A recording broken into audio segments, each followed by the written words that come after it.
एक unit cell बनाई, ये यूनिट सेल है, क्लियर, ये आपके पास में यूनिट सेल है। और जो हमने अभी तक पढ़ा सेल पैरामीटर्स के बारे में, जो हमने पढ़ा एक सिंपल यूनिट सेल होती है, बॉडी सेंटर सेल होती है, फेस सेंटर सेल होती है, एंड सेंटर सेल होती है, वो होती है on the basis of atomic arrangement के बेस पे, ठीक है ना। जो टाइप ऑफ यूनिट सेल हमने अभी तक पढ़े हैं वो होती है on the basis of atomic arrangement के बेस पे। Now we are discussing about type of unit cell on the basis of cell parameters. Before proceeding we have need to discuss what do you mean by cell parameters. What is cell parameters? तो हम cell parameters के बारे में define करेंगे सबसे पहले। तो cell parameters में बेसिकली एक जो यूनिट सेल बनती है वो लेटिस की हेल्प से बनती है। तो इस लेटिस को यहाँ पे रिप्रेजेंट कर देते हैं। सपोज थोड़ा इसको ऊपर बना देते हैं, ये वाला इधर दिखा देते हैं, ये वाला इधर दिखा देते हैं। तो ये एक्स एक्सिस हो गया, ये वाई एक्सिस हो गया और ये जेड एक्सिस हो गया, क्लियर। अब इस देखो, ये हमारे पास एक्स एक्सिस हो गया, ये वाई एक्सिस हो गया, जेड एक्सिस हो गया। सपोज मैं यहाँ की या इस पॉइंट को मैं ओ मार्क कर देता हूँ यहाँ तक, ठीक है ना। इसको मैं ए नाम इसको एक्स नाम देता हूँ। तो जो ओ से the distance between O and X, इसको मैंने नाम दे दिया ए। ये ए क्या है? ए इज एज लेंथ हो गई हमारे पास। ये ए क्या है? एज लेंथ हो गई। ये जो यहाँ तक है भाई बेसिकली ये ओ से लेकर के यहाँ पे दे दो वाई नाम दे दो। तो बेसिकली ये यहाँ तक हमारे पास क्या हो गया? ये इसकी हाइट हो गई बी। ये यहाँ तक ये क्या हो गई? ये इसकी विड्थ हो गई, इसको हमने नाम दे दिया सी। तो बेसिकली अगर हम इसको ड्रॉ करना चाहें तो हम इसको ऐसे ड्रॉ कर सकते हैं। सिंगली अगर हम इसको दिखाना चाहें तो ये हमारे पास ये ऐसे हो गया। ये एक्स एक्सिस हो गई, ये वाई एक्सिस हो गई, ये जेड एक्सिस हो गई। सपोज ये इसकी यहाँ तक लेंथ है, ये यहाँ तक इसकी हाइट है, यहाँ तक इसकी क्या है? ये विड्थ है। तो सपोज इसकी लेंथ ए है, हाइट बी है और ये क्या है? इसका सी है। तो बेसिकली जो एंगल ए और बी के बीच में बनेगा, ये वाला एंगल, हम इस एंगल की बात कर रहे हैं, इस एंगल की, तो इसको नाम दे दिया हमने अल्फा नाम दे दिया, अल्फा। जो बी और सी के बीच में एंगल बनेगा उसको नाम दे दिया हमने बीटा नाम दे दिया। जो ए और सी के बीच में एंगल बनेगा उसको नाम दे दिया हमने गामा बोल दिया हमने इसको, क्लियर। तो ये वाला देखो, ये वाला हमने इसको अल्फा बोल दिया, इस वाले एंगल को हमने बीटा बोल दिया और इस वाले एंगल को गामा बोल दिया। आप किसी को कुछ भी बोल सकते हैं, कोई प्रॉब्लम नहीं है, क्लियर है।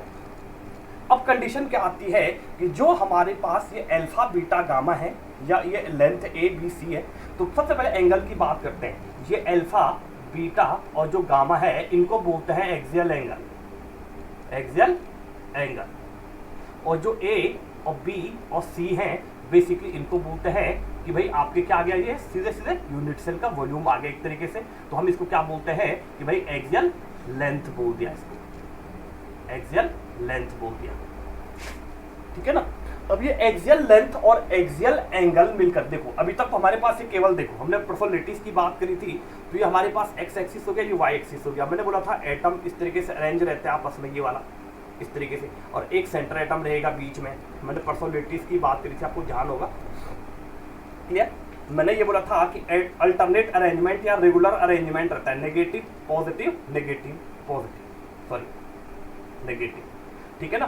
तो ये रेगुलर अरेंजमेंट है, पॉजिटिव के बाद नेगेटिव आएगा, नेगेटिव के बाद पॉजिटिव आएगा, फिर आफ्टर दैट ये क्रम चलता रहता है, बहुत लंबा चलता है, लॉन्ग रेंज ऑर्डर है।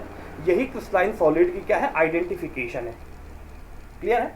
ओके, नाउ बात करते हैं कि बेसिकली ये तो एक लेटिस हो गया। तो फिर ये पैरामीटर्स जो हमने बनाए ये क्या है? तो लेटिस के जो पैरामीटर्स हो गए उनको बोलते हैं लेटिस कांस्टेंट, लेटिस कांस्टेंट। ये हमारे पास क्या हो गए? लेटिस कांस्टेंट हो गए। आई बात समझ में? तो लेटिस कांस्टेंट बहुत बार पूछता भी है बेटा, लेटिस कांस्टेंट बोलते हैं। देखो सबसे पहले हमने बात करी थी किसकी? कि हमने बात करी थी लेटिस, हमने लेटिस पैरामीटर समझ में आ गया। लेटिस पैरामीटर क्या है कि सपोज हमने यूनिट सेल बनाई। अब इस यूनिट सेल को हमने क्या करा कि भाई हमने इसको एक्सिस में दिखाया, ये वाई एक्सिस था तो इसको ऊपर दिखा दिया, ये एक्स एक्सिस था तो हमने इसको इधर दिखा दिया, ये गामा एक्सिस है तो वाई एक्सिस, जेड एक्सिस है तो इसको इधर दिखा दिया। सपोज जो सेल की एज लेंथ है उसको हमने ए से दिखा दिया, जो हाइट है उसको बी से दिखा दिया और जो इसकी विड्थ है उसको सी से दिखा दिया, क्लियर। तो जो ए और बी के बीच में जो एंगल फॉर्म होगा उस फॉर्म एंगल को हम बोलेंगे अल्फा एंगल बोलेंगे। क्या बोलेंगे? उसको बोलेंगे अल्फा एंगल बोलेंगे। क्लियर? ओके, बात करते हैं किसकी, बात करते हैं जो देखो बी और सी के बीच जो एंगल बनेगा उसको बोल दिया हमने बीटा, और जो ए और सी के बीच बनेगा उसको बोल दिया हमने गामा। तो आप यहाँ पे देख सकते हैं कि बेसिकली हमारे पास कंडीशन क्या हो रही है, ये मैंने आपको अलग से साइड से बना के दे दिया है। ये अल्फा एंगल हो गया, ये बीटा एंगल हो गया, ये गामा एंगल हो गया। तो ये अल्फा बीटा गामा एंगल को क्या बोलते हैं, हम एक्साइल एंगल बोलते हैं। ठीक है ना? और जो ये ए बी सी है इसको क्या बोलते हैं, हमने एक्साइल लेंथ बोल दी। तो ये एक्साइल एंगल और एक्साइल लेंथ मिलकर के ही क्या फॉर्म करते हैं, लेटिस कांस्टेंट फॉर्म करते हैं। इसको क्या बोलते हैं, लेटिस कांस्टेंट बोलते हैं। क्लियर? लेटिस कांस्टेंट तो ये एक्साइल एंगल और एक्साइल लेंथ का रेशियो हो गया। अब कंडीशन क्या है, लेटिस किसको बोलते हैं वो भी मैंने आपको परसों बताया था कि three dimensional arrangement. Three dimensional arrangement कैसे होता है, ये हो गया three dimensional arrangement of constituent particles. Clear? अब थ्री डायमेंशनल अरेंजमेंट किसको कैसे होगा, जैसे सपोज ये नेगेटिव है, ये पॉजिटिव होगा, तो ये नेगेटिव होगा, ये भी नेगेटिव होगा। क्योंकि क्या होगा, हम एक कंडीशन में हम एक ही जगह जाएंगे। तो देखो नेगेटिव हो गया, पॉजिटिव हो गया, नेगेटिव हो गया। ये alternate arrangements of constituent particles होगी, जो भी आयंस हैं या वो है आपके। क्लियर है? तो ये लेटिस हो गया। और इसकी सपोज हम, यार बेटा लाइट गई, सबको दिख रहा है बाकियों को?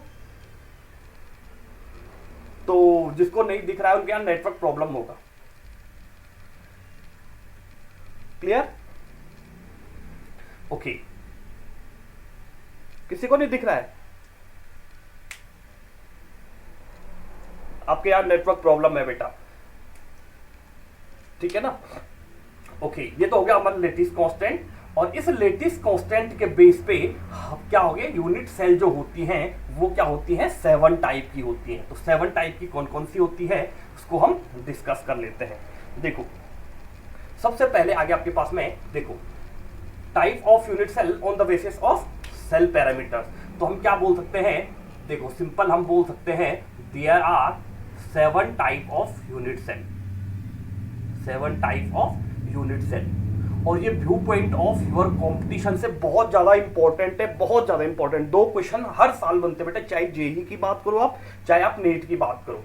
ठीक है ना? यहाँ बहुत ज्यादा इंपॉर्टेंट टॉपिक है ये, तो इसलिए इसको समझना बहुत जरूरी है। देखो 7 टाइप की बात करते हैं तो फर्स्ट आ गया आपके पास में, फर्स्ट आ गया आपके पास में क्यूबिक यूनिट सेल। क्यूबिक बोल दो, क्यूबिक सेल। ठीक है ना? दूसरा आ गया आपके पास में, सेकंड जो आता है वो आ गया आपके पास में टेट्रागोनल। टेट्रागोनल आ गया। जो थर्ड वन आता आपके पास में वो आ गया आपके पास में मोनोक्लिनिक आ गया। मोनोक्लिनिक आ गया। जो फोर्थ वन आता आपके पास में वो आता आपके पास में ट्राइक्लिनिक आ गया। ट्राइक्लिनिक आ गया। क्लियर? जो फिफ्थ वन आता आपके पास में वो होता है आपके पास में हेक्सागोनल आ गया। ठीक है ना? जो सिक्स्थ वन आता आपके पास में वो आता आपके पास में, सॉरी एक छोड़ गया बीच में, ट्राइक्लिनिक हो गया। ट्राइक्लिनिक से पहले ऑर्थोरोम्बिक आता है, ऑर्थोरोम्बिक। फिर हमारे पास क्या जाएगा, ऑर्थोरोम्बिक के बाद यह आ जाएगा आपके पास में ट्राइक्लिनिक हो गया। ट्राइक्लिनिक हो गया। फिर उसके बाद आता हमारे पास सिक्स्थ वन आता हमारे पास में हेक्सागोनल आ गया। और सेवंथ वन आता हमारे पास में रोम्बोहेड्रल। रोम्बो। फोर्थ वाला आपके पास में ऑर्थोरोम्बिक।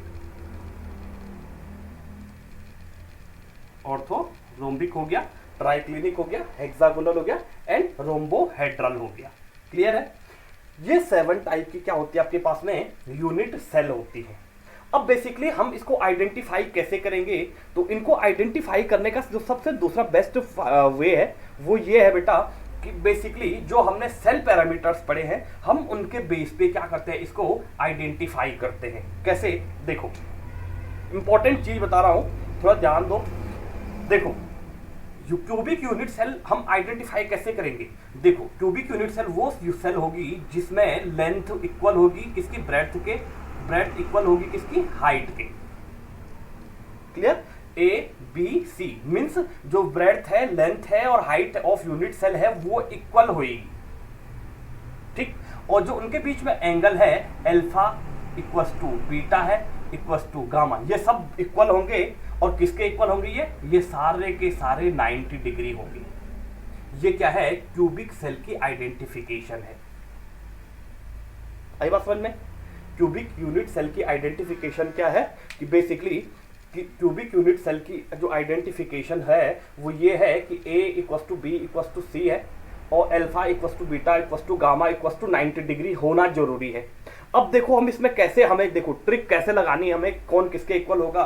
हम पहले क्या करते जाएंगे, जो इसकी लेंथ हाइट और ब्रेड्थ है उसको हम वेरी करते जाएंगे, एंगल कांस्टेंट रखेंगे, फिर एंगल वेरी करते जाएंगे, ये कांस्टेंट रहेंगे।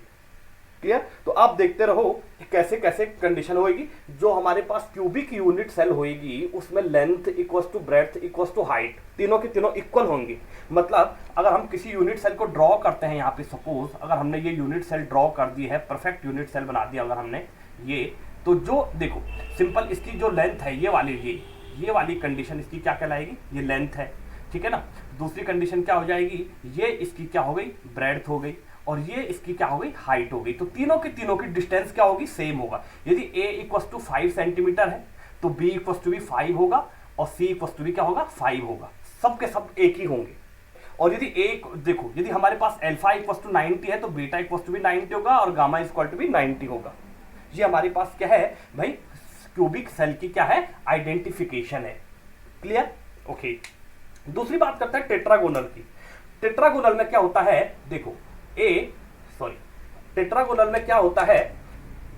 a equals to B, length और ब्रेड्थ तो इक्वल होती है, लेकिन जो हाइट होती है उसकी वो इक्वल नहीं होती है। क्लियर? जो लेंथ और ब्रेड्थ है वो दोनों क्या होंगे? इक्वल होंगे, लेकिन हाइट क्या होगी? डिफरेंट होगी। और जो बट इनके बीच का जो एंगल है अल्फा हो गया इक्वस टू बीटा हो गया इक्वस टू गामा हो गया, ये सब के सब एक दूसरे के इक्वल रहेंगे और ये भी क्या रहेगा? 90 डिग्री ही रहेगा। एंगल तो सबके 90 डिग्री है। देखो सेम इसी के जैसे है, लेकिन यहाँ बी सी के इक्वल है, यहाँ बी सी के इक्वल में नहीं है। तो ये आइडेंटिफिकेशन है किसकी? टेट्रागोनल की। क्लियर हो गया? तीसरा आता आपके पास में भाई, आपके पास तीसरा आता है मोनोक्लिनिक की बात करते हैं। तो मोनोक्लिनिक से पहले यहाँ पे थोड़ा सा वो गड़बड़ हो गया था, तो कोई बात नहीं, आप लिखते हो, कोई दिक्कत नहीं है। मैं यहाँ पे थोड़ा चेंज कर देता हूँ। जो हमारे पास तीसरा आता है उसको सीरियल से ऑर्थोरोम्बिक बोल देता हूँ। रोम्बिक आ गया, और ये आ गया आपके पास में, ठीक है ना, ये आ गया आपके पास में मोनोक्लिनिक आ गया, मोनोक्लिनिक।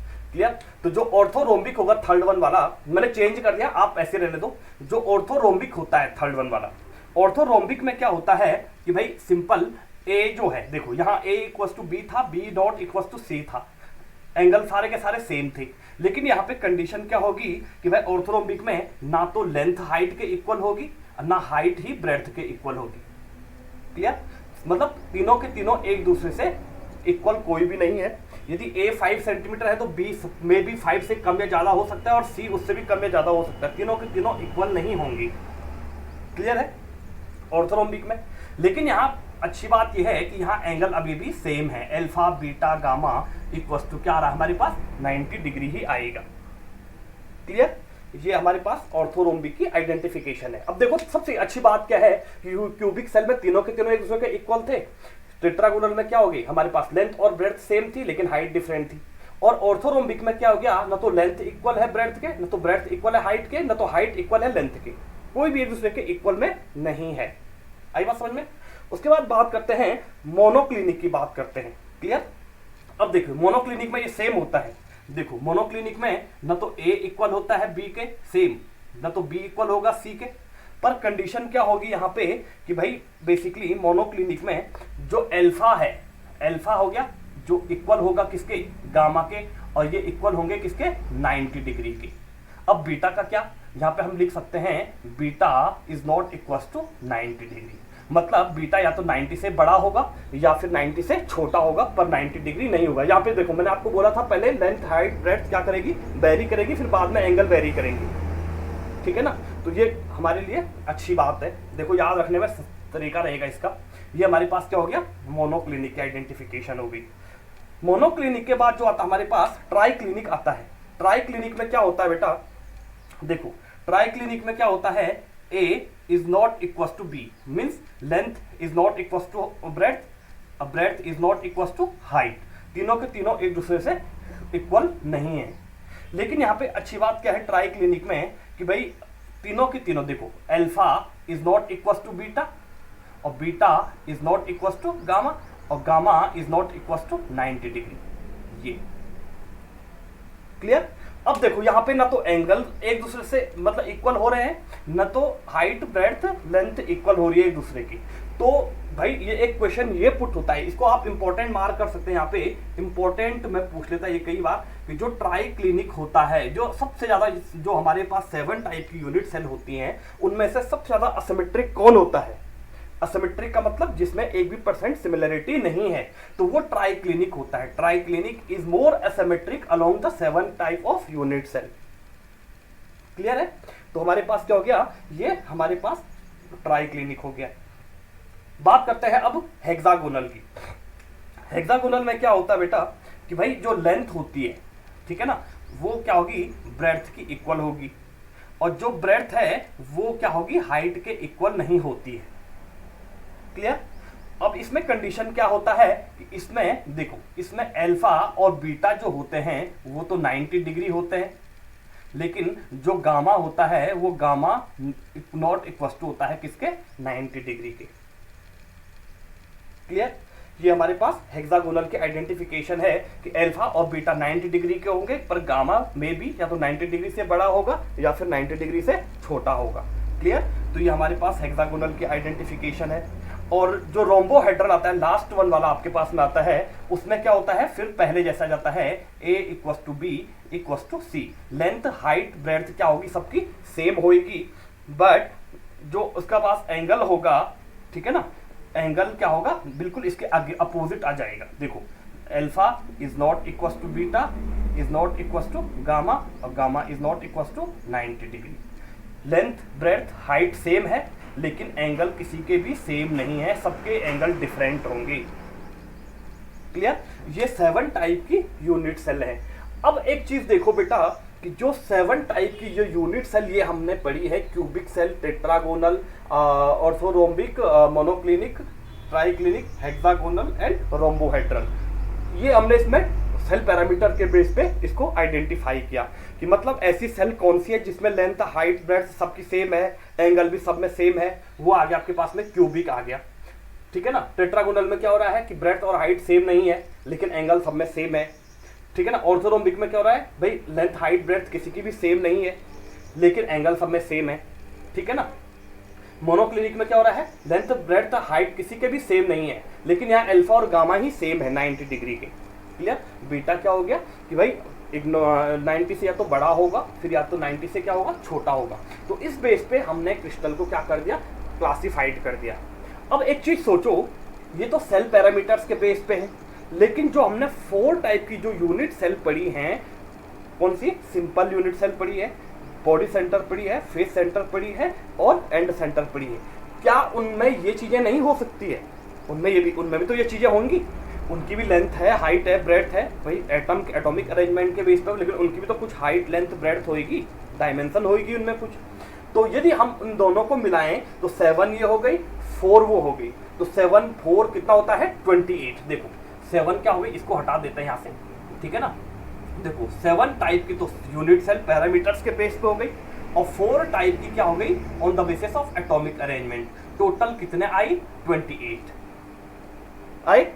लेकिन एक्सपेरिमेंटली ये ऑब्जर्व किया गया। अब एक्सपेरिमेंटली कैसे, एक्सरे डिफ्रैक्शन क्रिस्टलोग्राफी से ये टेक्निक्स देखी गई, टेक्निक से ये देखा गया कि हम तो सोच रहे टोटल 28 टाइप की यूनिट सेल होगी अगर दोनों को मिक्स किया जाए, लेकिन ये 28 टाइप की ना होकर के अभी तक केवल हमें 14 टाइप तक ही मिली हैं। क्लियर।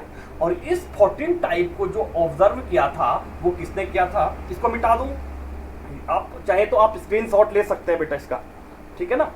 तो इसको मिटा रहा हूं मैं, फटाफट से जिसको स्क्रीनशॉट लेना है वो ले सकता है।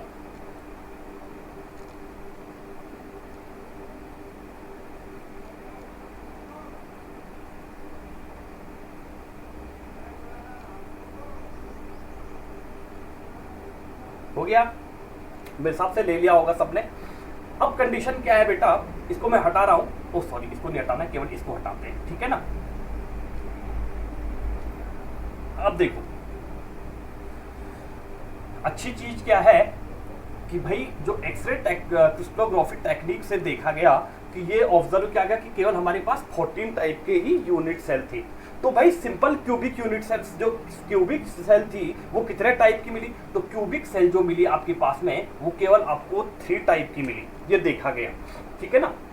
तो ये मिली कौन कौन सी, देखो हमने सिंपल यूनिट सेल बोला, जिसको प्रिमिटिव यूनिट सेल ही बोला हमने। दूसरा क्या मिला इसमें, बॉडी सेंटर मिला, बॉडी सेंटर, ठीक है ना। तीसरा क्या मिला इसमें, तीसरा इसमें मिला हमें फेस सेंटर मिला, फेस सेंटर इस क्यूबिक सेल में। कि भाई जिसमें क्या थे कि भाई हाइट लेंथ ब्रेड्थ सबकी सेम थी, एंगल भी सबके सेम थे, तो वो face centre, body centre, simple unit cell के मिले, ये क्यूबिक सेल में मिले। तो इसको कैसे बोलेंगे, simple cubic cell, body centre cubic cell, face centre cubic cell, ऐसे बोलेंगे इसको। इस पे न्यूमेरिकल मिलेंगे। अभी देखो एक दो टॉपिक के बाद हम न्यूमेरिकल स्टार्ट करेंगे इस पे, क्योंकि अब न्यूमेरिकल अब स्टार्ट होंगे इस पे। तो बेसिकली तब वहां पे आपको दिया रहेगा कि कोई यूनिट सेल है वो फेस सेंटर क्यूबिक सेल है, तो इसका मतलब फेस सेंटर में हमें पता है नंबर ऑफ एटम 4 होते हैं, और क्यूबिक सेल में हमें पता है कि उसकी लेंथ ब्रेड्थ हाइट एंगल सब एक सेम होते हैं, ठीक है ना। तो वहां पे हमें प्रॉब्लम नहीं होगी। ये कंसेप्चुअल है बेटा, बहुत इंपॉर्टेंट चीज बता रहा हूं आपको, क्लियर। ओके, ये तो हो गया सिंपल क्यूबिक सेल, ये हो गया आपके पास में। अब टेट्रागोनल की बात करते हैं। टेट्रागोनल में देखो इसमें तो केवल इसमें 3 टाइप की यूनिट सेल मिली थी। अब टेट्रागोनल की बात करते हैं। टेट्रागोनल में केवल 2 टाइप की यूनिट सेल मिली थी, 2 टाइप की कौन कौन सी मिली थी, एक तो मिली थी हमें सिंपल यूनिट सेल मिली, ठीक है ना। और दूसरी इसमें क्या मिली आपके पास में, इसमें बॉडी सेंटर मिली, बॉडी सेंटर, ठीक। तीसरा जो मिला हमें ऑर्थोरोम्बिक, ये भी सबसे इंपॉर्टेंट है। जो ऑर्थोरोम्बिक है इसमें चारों के चारों यूनिट सेल मिली हमें। चारों के चारों में कौन कौन से मिली हमें, देखो पहला आता है आपके पास में सिंपल, दूसरा आता है आपके पास में बॉडी सेंटर, तीसरा है आपके पास में फेस सेंटर, और चौथा है आपके पास में एंड सेंटर, ठीक है ना। चारों के चारों, इसमें चारों के चारों मिले हमें, इसमें केवल हमें 2 मिले और इसमें हमें 3 मिले, क्लियर। अब मोनोक्लिनिक की बात करते हैं। जो मोनोक्लिनिक था, इस मोनोक्लिनिक में हमें केवल 2 मिली। ये 2 कौन कौन से थे, इसमें एक तो सिंपल मिली हमें और दूसरी क्या मिली हमें, एंड सेंटर मिली, ठीक है ना। तो इन दोनों में हमें क्या मिला, केवल 2 मिली। जो ट्राई क्लिनिक थी बेटा, मैंने बोला था ना ट्राई क्लिनिक सबसे ज्यादा असिमेट्रिक होती है, तो इसमें केवल हमें एक ही टाइप का मिला, वो कौन सी थी, सिंपल। इसमें हमें केवल 1 यूनिट सेल मिली। बाकी जो आपके पास में हेक्सागोनल था, इसमें भी 1 ही मिली, लेकिन ये कैसी थी, इसमें सबका मिक्स फॉर्म था। कुछ किसी की कुछ चीजें सेम हो रही है, किसी की हाइट सेम हो रही है, किसी के एंगल सेम हो रहे हैं, तो इसलिए इसको क्या बोल दिया गया, मिक्स्ड बोल दिया गया। तो ये भी एक ही टाइप का मिला हमें। और जो रोम्बोहेड्रल है ये भी एक ही टाइप का मिला। ये कैसे मिला हमें, सिंपल मिला हमें, क्लियर। तो ये भी क्या हुआ, 1 हो गया। अब आप इसमें देखो, ये टोटल जो एक्सपेरिमेंट थे, एक्सरे डिफ्रैक्शन जो हमारे पास थे, वो कोई रशियन साइंटिस्ट था ब्रेविस, जिसने क्या करा था, इनको एक्सरे क्रिस्टलोग्राफी टेक्निक से 14 टाइप के अलग से यूनिट सेल को क्या किया था उसने, भाई इजाद किया था, क्लियर। तो बेसिकली ये क्या हो गया आपके पास में, देखो काउंट करो फटाफट, 14 सॉरी ये हमारे पास क्या हो गया, 14 टाइप के लेटिस हैं। तो देखो 3 टाइप के हो गए, 3 to 5 4 9 हो गए, कितने हो गए, 11 हो गए, 12 हो गया, 13 हो गया, 14 हो गया। तो टोटल जो इनका सम आ रहा है, वो सम कितना आया इनका, 14 टाइप का आया। जो टोटल इनका जो सम आ रहा है वो क्या आ रहा है इनका, भाई 14 टाइप का आ रहा है। तो ये 14 टाइप के जो यूनिट सेल मिले, इनको क्या कहा जाता है, इनको कहा जाता है ब्रेविस लैटिस कहा जाता है, ठीक है ना। इसको हटा रहा हूं यहाँ पे, इनको क्या बोला गया, ब्रेविस लेटिस कहा गया इनको, ठीक है ना। 14 टाइप की ब्रेविस लेटिस कहा गया। तो ये आपके पास में on the basis of cell parameters है। अब एक बात, क्योंकि टाइम रनिंग हो रहा है, फटाफट 10 बजे कट जाएगा, तो उससे पहले मैं एक चीज बता दूं आप लोगों के लिए बेटा कि कल से प्रॉपर टाइम पे बने रहो। हमारे पास केवल 40 मिनट है, मैं केवल आपको